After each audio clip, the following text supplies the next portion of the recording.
Last Sunday, we began a brand new series called Builders.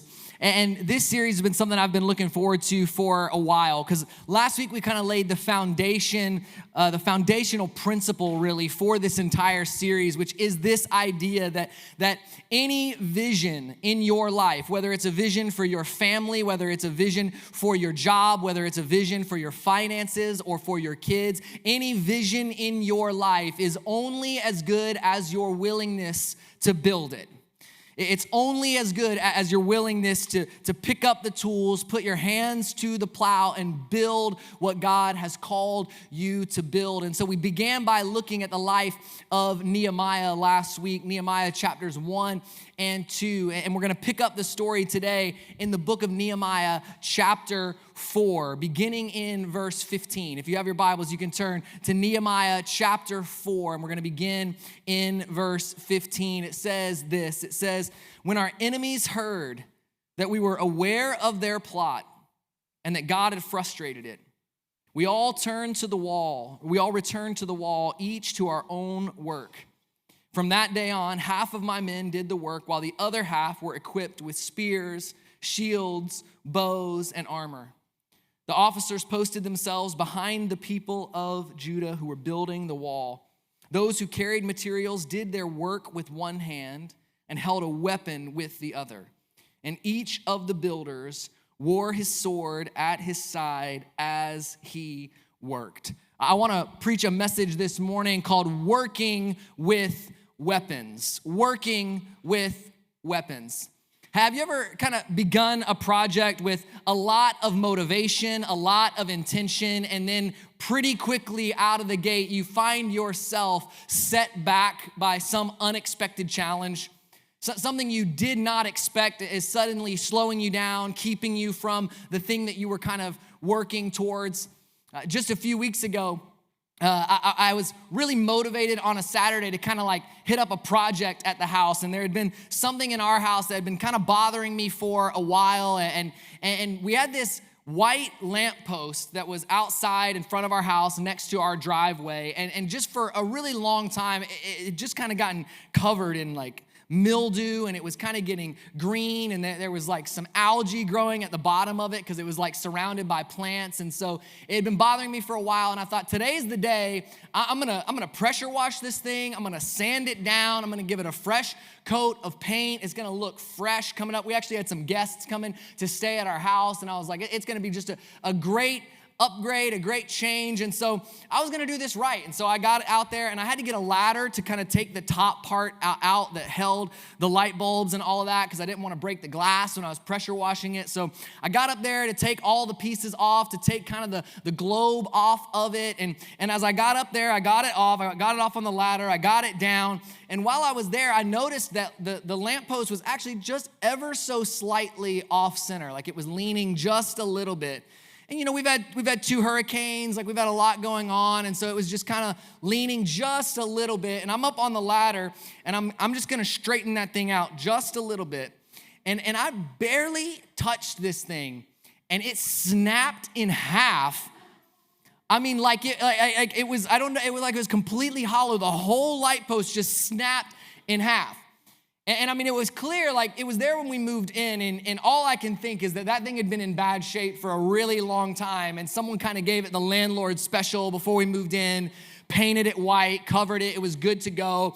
And so now suddenly I have this project that was gonna be like this simple little, like I'm gonna power wash, I'm gonna give it a light sand, I'm gonna paint it, I'm gonna be done by the end of the day. And now I'm like pulling the pieces out of the ground. There's weeds all entangled with the part that keeps it in the bottom. And then of course, once I get it off, the wiring looks like it was done in like 1962 by someone who was not an electrician.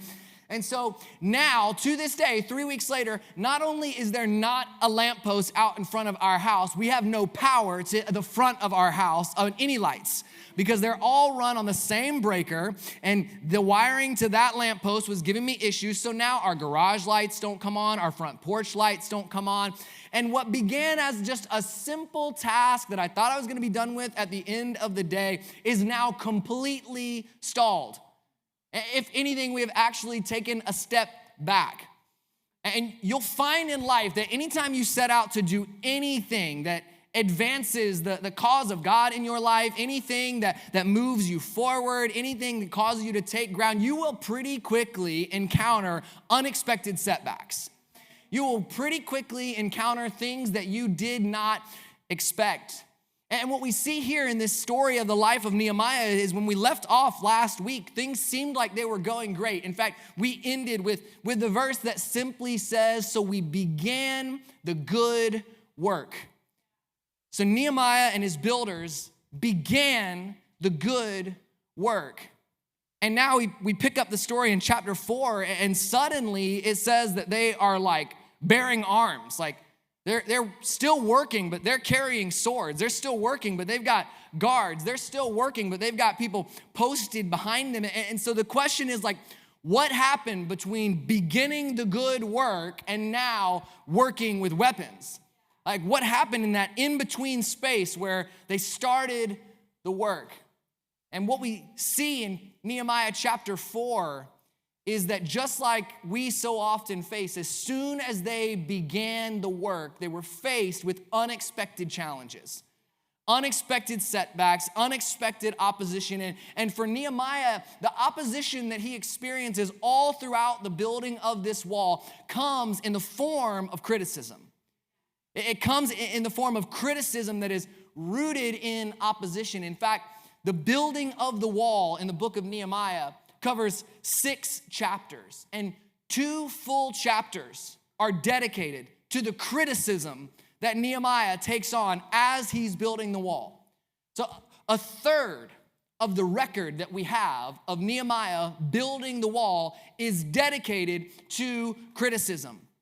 And so we should not be surprised when we set out to actually do something that God has placed on our heart. We should not be surprised when we set out to make advances in our own lives. We should not be surprised when we face opposition and criticism. We should not be surprised when we face challenges, because whenever you make a decision to move forward, there is so often met with opposition and criticism. Some of you maybe experienced it today. Maybe today for the first time you decided to come back to church, to get your family ready, and you knew, man, it's gonna be a beautiful day in the house of God. I'm gonna load up my family. We're gonna go to church together. And then you woke those kids up. You woke that spouse up, and you fought the whole way here. You argued everything was an argument to get here. Everything was a struggle to get here. Maybe you've experienced it in your life where you decide this is the year, this is the season where I'm gonna be a person that embraces generosity. I'm gonna start to give like I've never given before. You have to know that's going to be the week that your car dies. That's going to be the week that your air conditioner in your home gives out. That's going to be the week where something unexpected pops up in your life.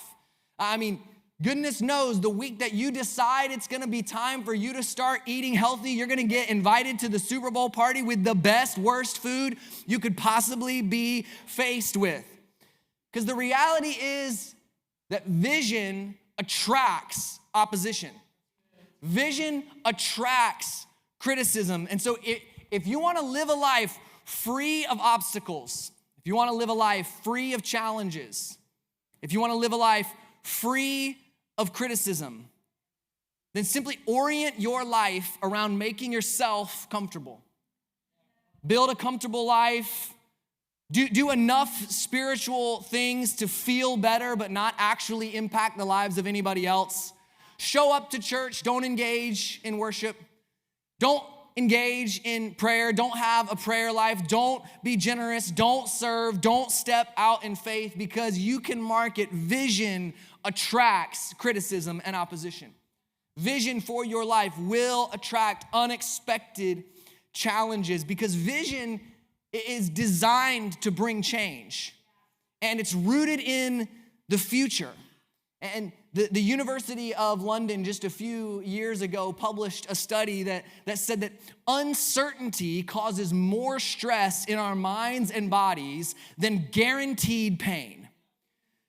In other words, If we have a scenario where we know the outcome is going to be painful, it actually causes less stress in our mind and body than if we don't know what is going to happen. In other words, we prefer a known negative outcome to an unknown outcome. We love certainty. We love knowing what is to come. And this is why we will stay in a job that we hate and we know has no future for us. This is why we'll settle for relationships that we know are not the best relationships for us, but they've become comfortable. This is why we'll watch as loved ones remain in abusive relationships and keep returning. And everyone from the outside is like, how could they keep returning? How could this keep happening? This is why we'll return to habits and addictions that don't serve us well, because the pain actually becomes predictable. And we prefer the comfort of that known pain. We prefer the pain we know to the future that we don't. And so when we step into something that God has for us that is in any way unknown, in any way uncertain, we have to recognize that we cannot control the unknown. And so what we see in this moment is Nehemiah's enemies almost immediately start to criticize the work that he is doing. And there's a reason that they begin to criticize. Because up until this point, the walls of the city of Jerusalem have been down, which means that the people of Jerusalem have been vulnerable, which means the people of Jerusalem have been susceptible to being manipulated by the fear of those surrounding them. That the people who live within Jerusalem have been susceptible to being manipulated by those that surround them, the political powers and the political leaders that stand around them. And so we see kind of right out of the gate, we see this one political leader by the name of Sanballat who starts to kind of criticize and hurl insults at Nehemiah. And the reason is that he recognizes that if they begin to build the wall, he loses his control. He can no longer manipulate through fear. He can no longer guide through uncertainty. And listen, your strength is most concerning to those who want to control you.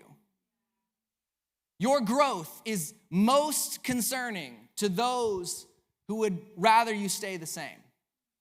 And Nehemiah's enemies begin to see that the walls are being built. And so we have to learn how to respond and how to recognize when criticism comes in the form of opposition. Because what we see in this moment in the story of Nehemiah is they had the tools to build the wall. They had the tools to complete the job, but that actually wasn't enough. And for some of us, you can have all the tools and all the talent necessary to do what God has called you to do. But if you do not have the perseverance to fight through the unexpected challenges, you will not make progress. And so this is why we see in chapter 4 that it says Nehemiah and his crew building the wall. They've got their tools in one hand and their weapons in the other, because they understand it's going to take more than just the tools and the talent to build the wall to actually get the job done. It's going to take more than just the tools. It's going to take more than just the talent. We have to have the perseverance to push through opposition, to push through criticism in the form of opposition. But we need two critical tools in order to do this, and that's what I want to talk about today. We need to be able to discern and respond properly. And we need to be able to discern the kind of criticism that is coming our way and the kind of opposition that is coming our way, because it's important for me to say right out front before we dive into this that not everyone is your hater. Not every criticism is meant to bring you down. You need constructive criticism to build well. You need voices in your life. You need wise counsel. You need healthy feedback. You need people in your life who can correct you and call you and get you back on track. Not every form of criticism comes from a hater. Not every person who speaks into your life or challenges you to grow or challenges you to get back on track or challenges your direction is a hater. And so the question becomes, how do you identify criticism that is meant to actually tear down? How can you recognize criticism that is rooted in opposition? And that's why I love in in the story of Nehemiah, like they put all of the insults that are being hurled at Nehemiah in the text. Like they don't just say like he began to be criticized. They literally say what is said to him. In Nehemiah chapter 4, backing up, beginning in verse 1, it says, when Sanballat heard that we were rebuilding the wall, he became angry and was incensed. Now let's stop there for just a moment. It says, when his enemy heard that they were rebuilding the wall, because the enemy doesn't care what you're planning to do. The enemy doesn't care what you're thinking about doing. The enemy doesn't care what you're considering doing. The enemy starts to get really concerned when the walls start to actually go up. When there actually starts to be ground that is taken, when things actually begin to happen. And it says, when he heard that we were rebuilding the wall, that it was actually happening, he ridiculed the Jews. And in the presence of his associates and the army of Samaria, he said, what are those feeble Jews doing? Will they restore their wall? Will they offer sacrifices? Will they finish in a day?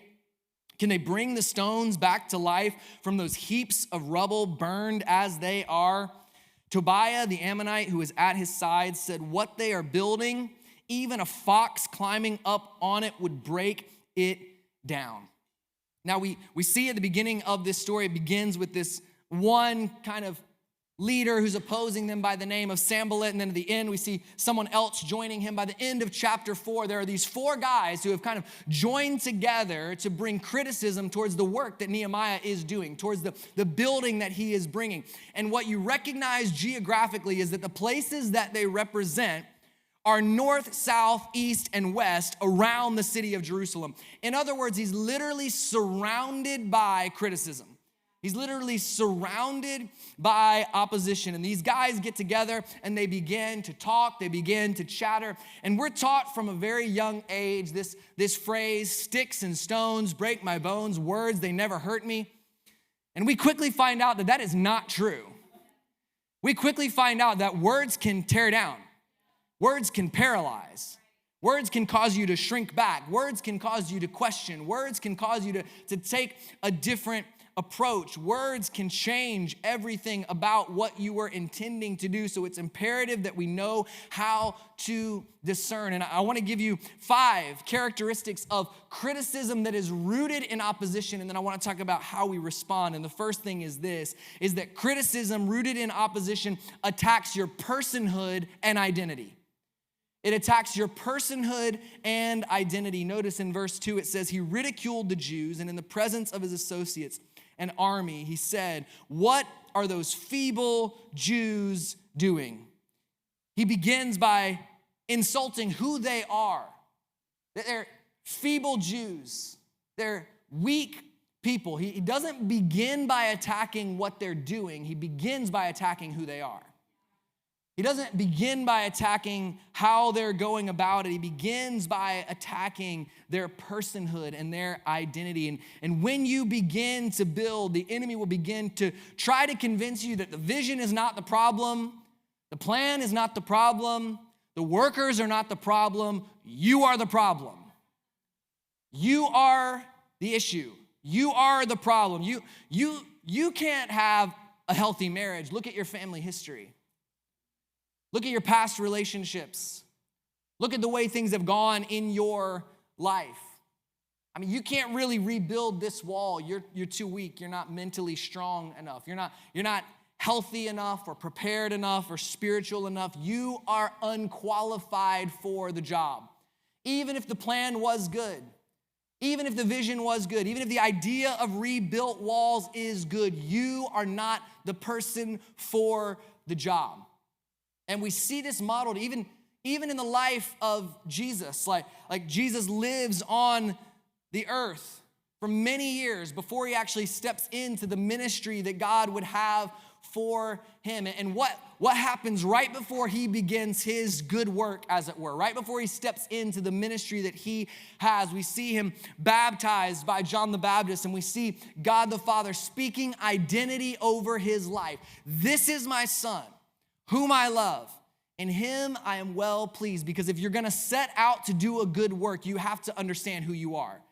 You have to know who you are. You have to understand that you are loved, called, and chosen by God. And even Jesus, the Son of God, had identity spoken over his life. And what was the first test that he experienced? It says that he was led out into the wilderness where he was tempted by Satan. And what is the first question that the tempter asked? In Matthew chapter 4, verse 3, it says, the tempter came to him and said, if you are the Son of God. He said, I'm going to challenge the identity that's been spoken over you. I know God says you're his son. I know some of these people believe that you are his son, but I'm not gonna come from that assumption. I'm gonna question what God has actually said about you. And he begins to question the identity that God has spoken over with him. And this is the oldest trick in the book. Listen, anytime that your personhood and your identity as a child of God is being attacked, that is not the voice of a builder.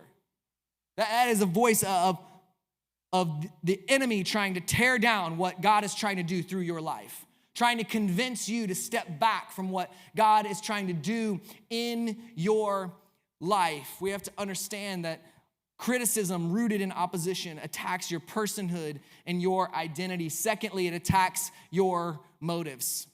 It says, will they restore the wall for themselves? Will they restore this wall for themselves? We know from the beginning of this book of Nehemiah, we know that his call, his plight, his whole purpose was that he wanted to rebuild these walls for future generations. That he wanted to rebuild the wall, that his people might be protected, that they might be hemmed in, that they may not be vulnerable to attack anymore. And yet when the criticism comes, they begin to say, will they rebuild this wall for themselves? Like, is this a selfish plight that he's just on his own crusade here, trying to build his own name in this moment? Nehemiah's concern is for others, and they're accusing, no, you're being selfish in this moment, looking to make a name for himself. He doesn't actually care about the generations to come. See, again, what we have is not an attack on the job, not an attack on the vision, but an attack on the person. He says, you're making this all about yourself. Will you actually rebuild these walls all for yourself? Will you actually do this all for yourself? Thirdly, opposition attacks your relationship with God. He says, will they offer sacrifices to their God? In other words, what is this, some sort of spiritual quest? Like, do you actually believe God would call you to do this? And this is such a common voice that rings in our head. Like, there are some of you in this room who have yet to step into the calling that God has had for you because you just don't think it's spiritual enough. Because there's been a voice just ringing in your head of like, I mean, would God really want you to do this? Like, what does God really care about the health of your family?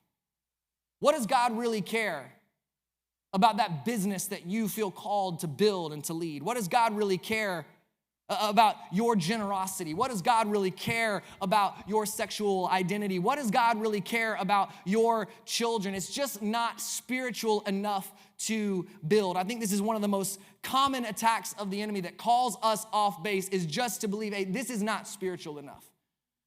Question the spirituality of the plights. Question the spirituality of what God has called you to do. And some of you have not taken those steps because you believe that simply what God has placed in your heart is not spiritual enough. I just tell you, like, God may be calling you to step into building a team, to starting a business, to stepping out, to fostering children, to adopting. God may be calling you into a season of generosity. Never underestimate the spirituality of what God has called you to. Never demean the spirituality of what God has called you to because it doesn't look like a ministry or it doesn't look like it's related to the church. No, God will put things in your heart because he wants to advance his kingdom on earth through you. He wants to advance his kingdom on earth through business leaders who lead in a way that he's called them to lead. He wants to advance his kingdom through mothers and fathers who build family the way he's called them to build family. Listen, if you are staying at home with your kids, you don't need to be looking for the more spiritual thing to do. Like God has called you to raise those kids, to build a family in the way that he's called us to raise kids and to build family. Never underestimate God's ability to change the world through your faithful obedience right where you are. I begin to challenge whether it's spiritual enough. And then criticism rooted in opposition will attack your ability to accomplish the dream. It says, will they finish in one day? Can they actually bring the stones back to life from these heaps of rubble, burned as they are? See, now begins to shift to actually the quality of the work.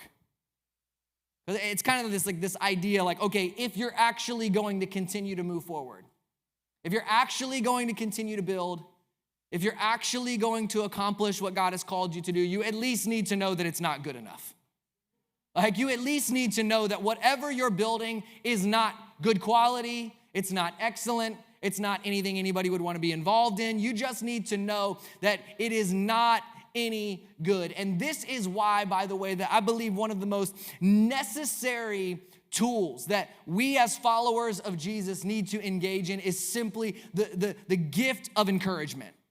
The gift of encouragement. Like when you just see somebody doing a good job, never assume they know they're doing a good job.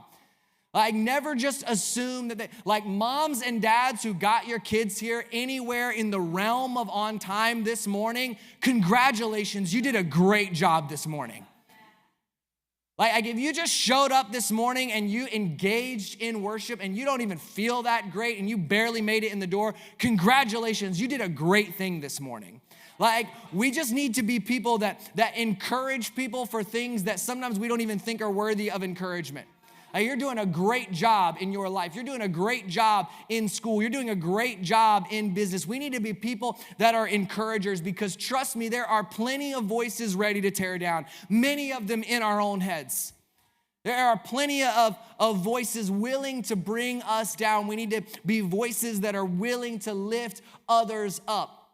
I remember early on in our process of planting this church, and we had some significant challenges early along the way with COVID and with buildings and with all of the kind of different things that you need to fall in line when you're trying to start a church and gather people. And I remember I was just really discouraged one day and really even honestly questioning whether like it was maybe even something we needed to move forward with. Like it's like we're not far enough along with this. If we pulled the plug on it at this point, there's like 18 disappointed people who have known us for 2 months, you know?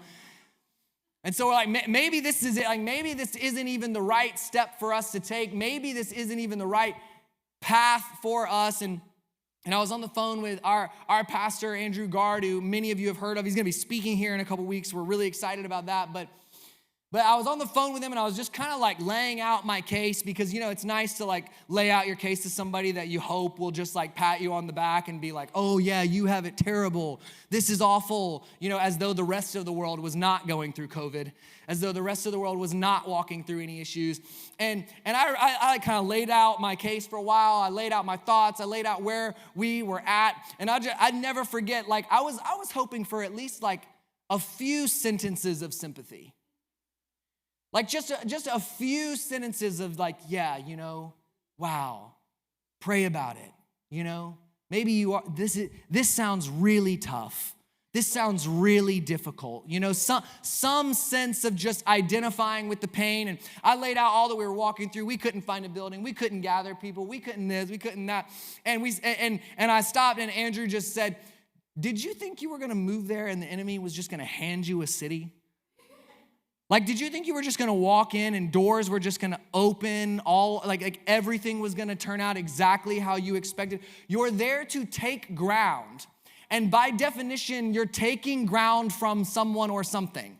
By definition, you are advancing in some way. And so you are going to experience opposition. And can I just tell you, like, with even those 18 people in my living room, like, that just strengthened my backbone. Like it just began to give me the resolve that I needed for the next season. We need to be people who are encouragers, people who are encouraging others in the calling that God has for them. We need to be the voice that is saying, no, listen, I know the enemy is telling you you're not the one and you can't do it. You are the one and you can do it. God has called you. He has equipped you, and never underestimate the power of just telling someone they're doing a good job. And then finally, opposition will attack the quality of your work. It says, Tobiah the Ammonite, who was at his side, said, what they are building, even if a fox climbed up on it, it would break down their wall of stones. Such a petty criticism. So specific.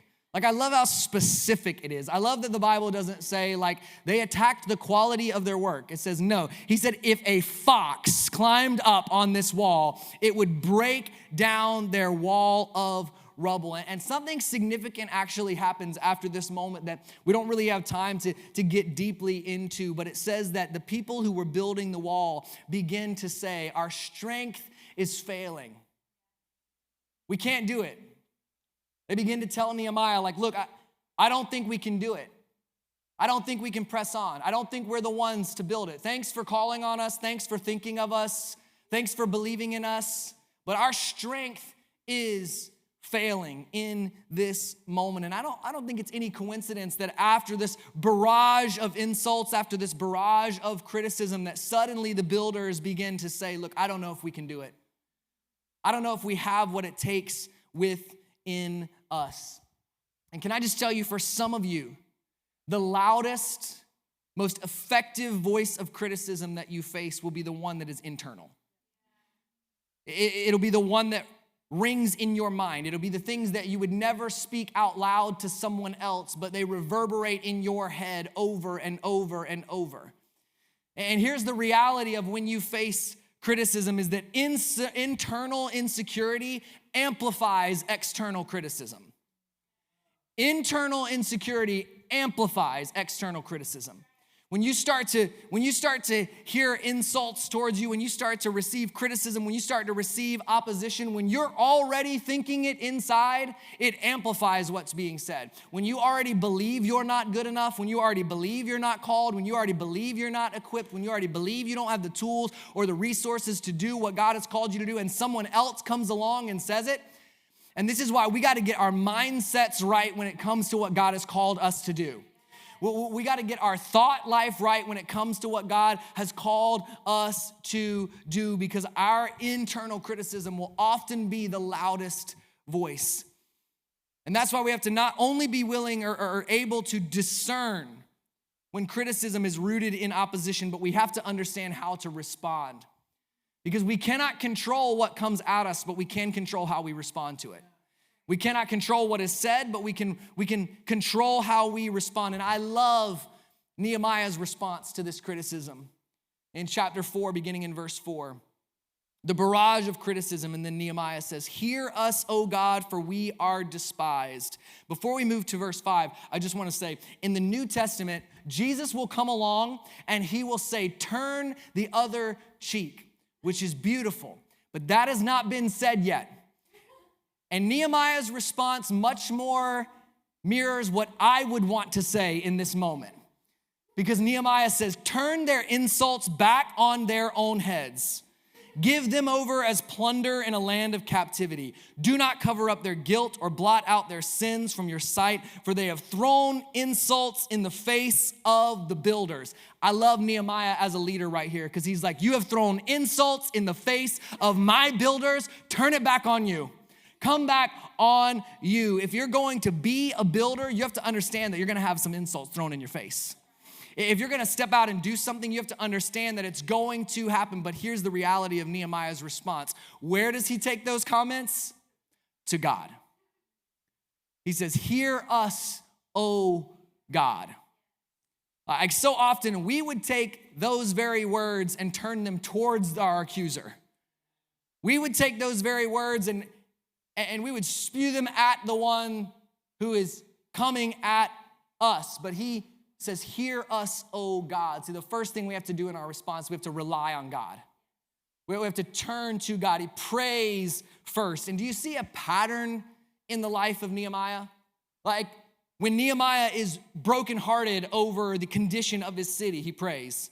When he needs an opportunity for favor from the king, he prays. When he needs direction on how to rebuild the walls, he prays. When he's opposed and criticized, he prays. Nehemiah is a man of prayer. If you are going to lead anything, if you are going to be a builder, you better first be a person of prayer.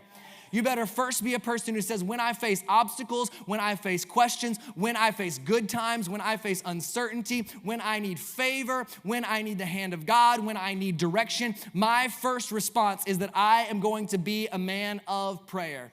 And he takes his anger, he takes his frustration, and he vents it to God rather than to them. Can I tell you, our worst responses to criticism are prayerless responses.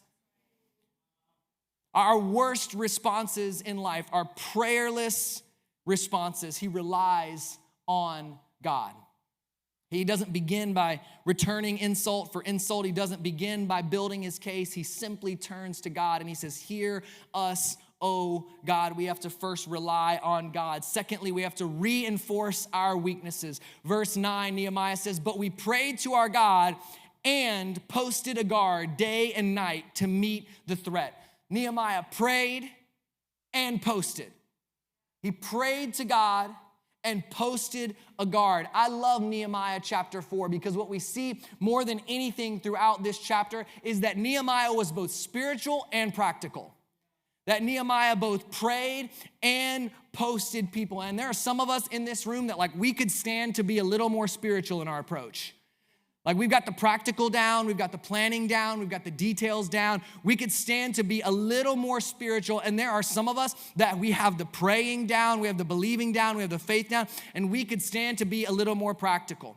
I love that in this moment it says Nehemiah prayed and he posted. Verse 13 says, therefore I stationed some of the people behind the lowest points of the wall and exposed places, posting them by families with their swords, spears, and bows. We all have areas of weakness and vulnerability in our life. And it says that Nehemiah reinforced the low and exposed places. You have got to know the exposed places in your life. You have to know the areas in your life where the wall is being built up, but there is still a place for the enemy to get in. Where are the cracks in the walls of your life that could be an opening for the enemy? Where are the openings in the walls that you have yet to close up? So often we kind of get lulled into this sense of security of I'm good in most areas, but I love that Nehemiah said we checked for the exposed places. We did not ignore the exposed places. We did not ignore the places where the enemy could get in and get a foothold. Ephesians 4:27, Paul says, do not let the sun go down while you are angry, and do not give the devil a foothold. He doesn't need a massive opening in the wall. All he needs is an exposed place.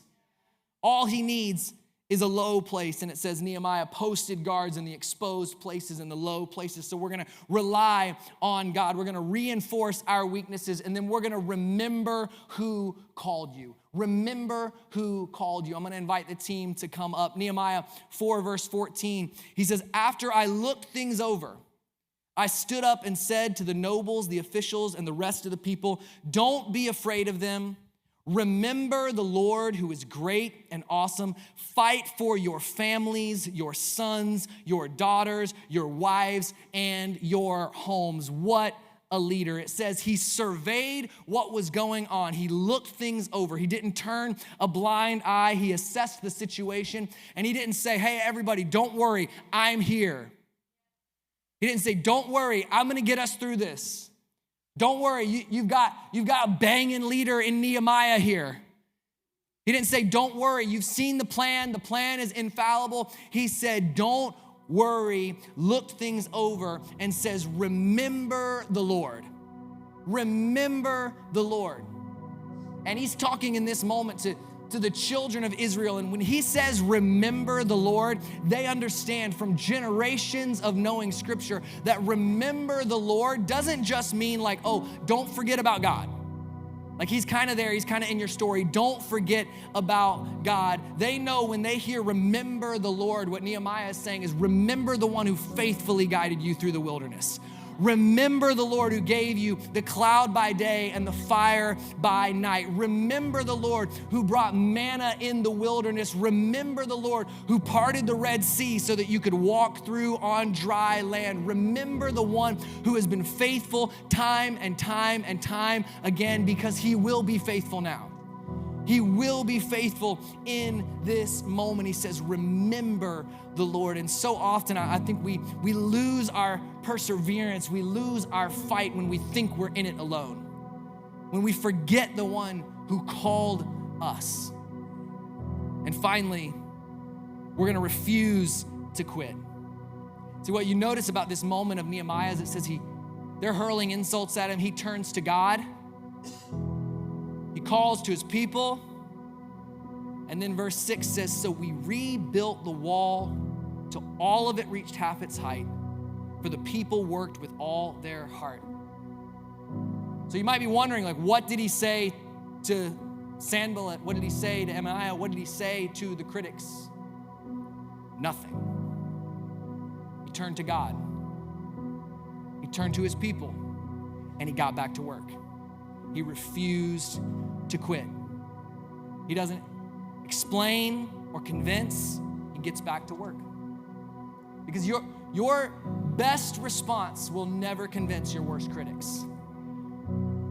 And so Nehemiah simply gets back to work, and I love that it says that they worked with all their heart. See, the enemy would love for you to let criticism into your heart so that you can't work with all your heart. If you're leaving space in your heart for criticism and to go deep into your heart, you cannot work with all your heart. See, here's what I've found in my own life is that a divided heart delays the work, but a devoted heart sustains the work. Like if you begin to divide your attention between, hey, this is what the enemy is saying, and this is kind of what I need to get done, and this is what God has called me to, it delays the work. But if you just say full-heartedly, man, I'm gonna go after what God has called me to. I'm gonna be a devoted leader. I'm gonna step in. I'm gonna recognize I am not called to convince critics. I'm called to be faithful and obedient to God, and I'm going to keep my hand to the work. The work begins to get done. The walls begin to get built. And we're all gonna face criticism in our lives. And it may not be people yelling at you to build a wall, but it may be about the way that you're building your business with integrity, and voices are just telling you, look, you can never get ahead. You don't have to be, this is just how business is done. Like, you don't have to be integrous in every area. Like, it may be the people that you work with just trying to convince you, look, not everyone is completely faithful to their wives all the time. Like, look, not everybody is faithful. Not everybody is integrous. Not everybody does the right thing all the time. Can I just encourage you? Keep building. Stay on the wall. Don't come down. In the second chapter that we see dedicated to the criticism that Nehemiah is receiving, in Nehemiah 6 verse 2, it says, Sanballat and Geshem sent to me saying, come and let us meet together at a city I'm not going to try to pronounce in the moment, in the plain of Ono. But they intended to harm me. So I sent a messenger to them saying, I am doing a great work. I cannot come down. Why should the work stop while I leave it and come down to you? Nehemiah is the picture of perseverance. This is the only response that we ever see to him and to those opposing him. He just says, I just can't come down. I can't come off the wall. Can I tell you, leader, mom, dad, don't come down off the wall. Keep building. Keep your hand to the plow. Your ability to persevere is significant in your life. Sometimes I think we forget that perseverance is actually a fruit of the Spirit. Because often it's translated in the scriptures as patience, which is not a great translation. It's really perseverance, long suffering. The word that is used there in that word for the fruit of the Spirit actually means to persevere in the face of ridicule and offense. So what that means is that your ability to persevere in life is actually evidence of the Spirit of God at work in your life. Your ability to stay on the wall, your ability to keep moving forward is evidence of the Spirit's work in your life. Do not allow criticism to stall your momentum. Like, criticism can actually only slow your momentum to the extent that you engage with it. To the extent that you allow it to distract you and to bring you off the wall. I love Nehemiah says, I cannot come down. Where are the areas in your life where someone is calling you off the wall and you need to say, I can't come down. I gotta keep building. I gotta keep my hand to the plow. And I know that I have the tools and I'm gonna hold the tools in one hand, but I also know that I'm gonna need to fight. I also know that I'm gonna need a weapon in the other because the tools and the talents to complete the job are not enough. I also need the ability to persevere and say, I will not come down. Will you bow your heads with me this morning? If you've never entered into a relationship with Jesus, we wanna invite you to do that this morning. I want to invite you to say yes to him today. And so right now, we're going to all pray a prayer together out loud. This prayer is just a first step. It's not that there's anything particularly magical about it. What really is happening in this moment is you're saying yes to Jesus, that you've tried life your own way. You've tried to build your own way. And you know you need to say yes to him. You know you need to surrender your life to him. So right now, we're going to pray out loud. And we do that because we want you to know that you're being supported by a community that loves you, wants to see you take this step. But as we pray this out loud, would you pray from your heart? Say, Jesus, I give you my life. I acknowledge that I'm a sinner in need of a Savior. And you are that Savior. Right now, if you prayed that prayer, I'm gonna count to 3. And with every head bowed, every eye closed, I want you just to lift up your hand so that I can pray for you. I said yes to Jesus. 1, 2, 3. Lift it high so that I can see it, so I can pray for you. I said yes to Jesus. I see your hands over here. I see your hand right here. Anyone else? I see your hand back here. Anyone else? I said yes to Jesus. Over here. I see you right here. I said yes to Jesus. And now there's others of you this morning that would say, man, I have just been called off the wall. I've been tempted to come down. I've been tempted to say it's not worth fighting for. I've been tempted to say I'm not the one. I'm not equipped. I'm not able. I'm not called. And I just need a reminder from God this morning that I'm called to be a builder, that I'm called to advance, that I'm called to take ground. If that's you this morning, you would say, I know that I'm called to be a builder. I need to stay on the wall this morning. Would you just lift up your hand? I want to pray for you this morning. Yeah, I see you all across this room. Would you stand with me this morning? And God, right now, I just pray for each and every person,